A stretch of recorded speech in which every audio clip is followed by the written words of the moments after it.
Credit card companies make billions of dollars every single year. And you know how they do it. Not by lending you money. They do it by counting on you not understanding how credit cards actually work.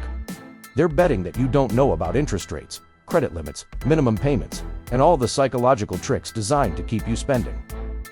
They're hoping you never figure out that the free rewards program is actually just a way to get you to spend more money. Here's the reality. Most people are playing a game they don't understand. And the credit card companies have all the rules written in their favor. But today, that changes. I'm breaking down the 5 tricks credit card companies are counting on you never learning. If you want simple, practical tips like this, tips that actually work for real people, hit that like button and subscribe to Liberty Money. We drop new videos every single day to help you get out of the money struggle and start building real wealth. Let's go. Number 1. The minimum payment trap. Here's the first trick, and it's brutal. Credit card companies want you to pay only the minimum payment each month. Why? Because when you only pay the minimum, you're basically guaranteeing they make money off you for years. Let me show you how this actually works. Say you have a $5,000 credit card balance at 20% interest. If you pay the minimum, let us say $200 a month, it's going to take you almost 3 years to pay off that card. And in that time, you'll pay over $2,000 in interest alone. That's $2,000 that goes straight to the credit card company, not toward paying off your debt. This is where personal finance management gets real. Most people think, I'll just pay the minimum for now and catch up later. But later never comes. You keep spending on the card. The balance stays high. The interest keeps stacking. This is why so many people feel trapped in debt. They're replaying by the credit card company's rules. When you understand how debt management actually works, you realize that minimum payments are a trap. The credit card company isn't trying to help you. They're trying to extend your debt as long as possible so they can collect maximum interest. Financial literacy means understanding this game and refusing to play it their way. Quick reflection. Do you know what your current credit card minimum payments actually are? Have you ever calculated how long it would take to pay off your balance if you only paid minimums? #2. Interest rate psychology. Cheers. Trick number 2. Credit card companies know something about human psychology that you might not. They know that if they hide the real cost of borrowing, you'll spend more. So instead of saying borrow $100 and pay back $120, they hide it behind something called a PR annual percentage rate. It sounds technical. It sounds boring. And that's exactly what they want, because if you actually understood that 20% APR means you're repaying $20 per $100 you borrow every single year, you'd think twice. Think about it this way. If someone offered you a loan where you pay 20% interest, you'd probably say no. That sounds crazy. But credit card companies bury it in fine print, call it by a confusing name, and suddenly millions of people are borrowing at those rates without really grasping what they're paying. This is personal finance management at its most deceptive. When you're building financial literacy, one of the most important lessons is understanding what you're actually paying. Don't just look at the APR number. Calculate what it means in real dollars. That's when the truth hits. That's when you make different choices. This is how you stop playing their game and start using credit on your terms.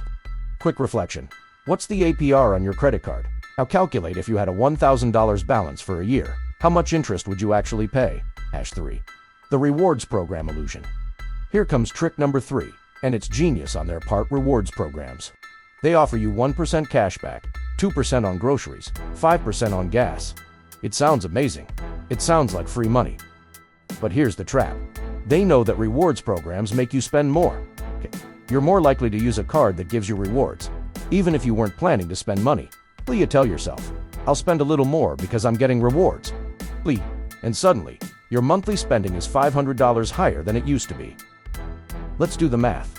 You get 2% cash back on a $500 extra spending per month that you wouldn't have done otherwise. That's $10 in rewards. But you paid an extra $500 that you didn't need to spend. See the trick? The credit card company just got you to spend $500 to get $10 in rewards. They're not losing money here, they're making money. This is why understanding personal budget strategies matters so much. A real personal budget doesn't revolve around rewards. It revolves around not spending money you don't need to spend. Rewards are fun, but they're only useful if you're already going to make that purchase anyway. Otherwise, it's just clever marketing designed to make you overspend. This is financial education that actually protects your money. Quick reflection. How much extra are you spending each month because of credit card rewards? Is the cashback worth the extra spending? #4. The credit limit illusion trick. Number 4 is the credit limit itself. Credit card companies set you a credit limit. Maybe it's $3,000, maybe it's $10,000, and suddenly your brain treats it like money you have available to spend. This is where money management gets tricky, because psychologically, we treat available credit like available money. But it's not the same thing at all. Every dollar you spend on a credit card is a dollar you're borrowing and will have to pay back. When you understand this, your behavior changes.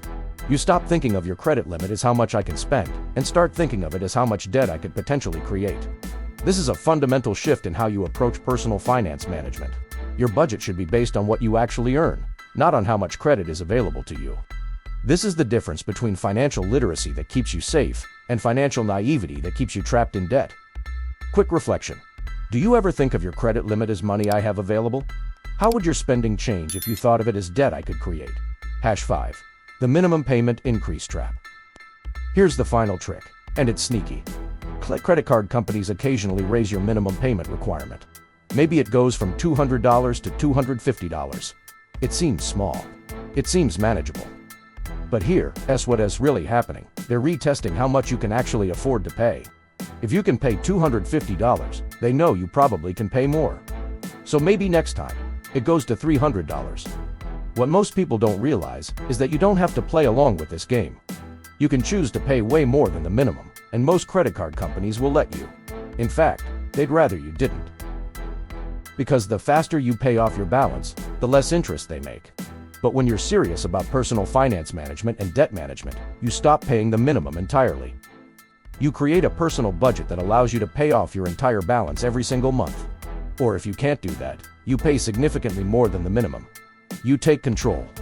You stop letting the credit card company dictate your payments.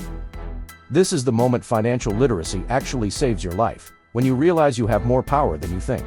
Quick reflection. What if you doubled your current credit card payment? How fast could you pay off your balance? Here's what I want you to understand. Credit card companies are not your friends. They're not trying to help you.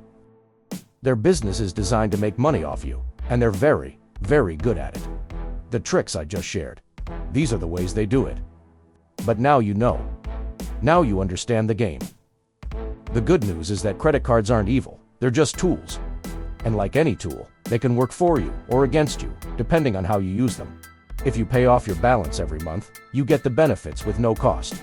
If you carry a balance, the credit card company profits. It's that simple. Your job is to decide which side of that equation you want to be on. Start today. Look at your credit card debt. Make a plan to pay it down faster than the minimum. Understand the real cost of what you're borrowing. This is how you take control of your financial future.